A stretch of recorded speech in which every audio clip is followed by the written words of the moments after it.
This movement is called a KANG squat, and it's a little bit of a complicated movement, so I don't even want you to start with weight until you get the movement down. First things first, feet are going to be facing forward, hip width apart, okay? Hip width, shoulder width apart, right in this range. Feet are facing forward. I'm going to roll my shoulders back into the ground. I'm going to close that gap in between my pelvis and my ribs, and I'm going to engage my core. The first movement is you're going to drop down into a squat, okay? So you're right here, you're parallel to the ground. What you're going to do next is hinge those hips up and back. So it's a reverse RDL, okay? And then you're going to come back up.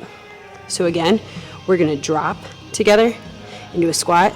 You're going to roll those hips back, and then we're going to come up. Add weight. You can either be holding it here, you can be holding it down here, okay? So close that gap. We're not poking our butt out. Close that gap. Feet are facing forward, shoulders are rolled back into the ground, core is engaged. We're going to drop. Hinge those hips back and come all the way up. And this is going to have tension on those glutes. So we're going to drop, hinge the hips up and back, and come up. If you want to try the opposite way, do a little reverse KANG, okay? You can do that too. If this feels better to you, you can do this in place, okay? So shoulders are rolled back into the ground, closing that gap in here. And hinge back first. We're going to drop down together, and then you're going to push up.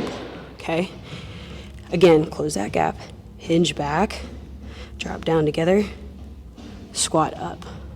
Okay, add weight. We can either hold it up here or down here. Roll the shoulders back into the ground, tuck that core, feet are facing forward, soft knees. You're going to hinge back into an RDL position. Okay, hinge back into an RDL, tension over those glutes. You're going to squat down together, and then we're going to push up. You want to add 2 in, that's fine. I'm going to show you both ways here, okay?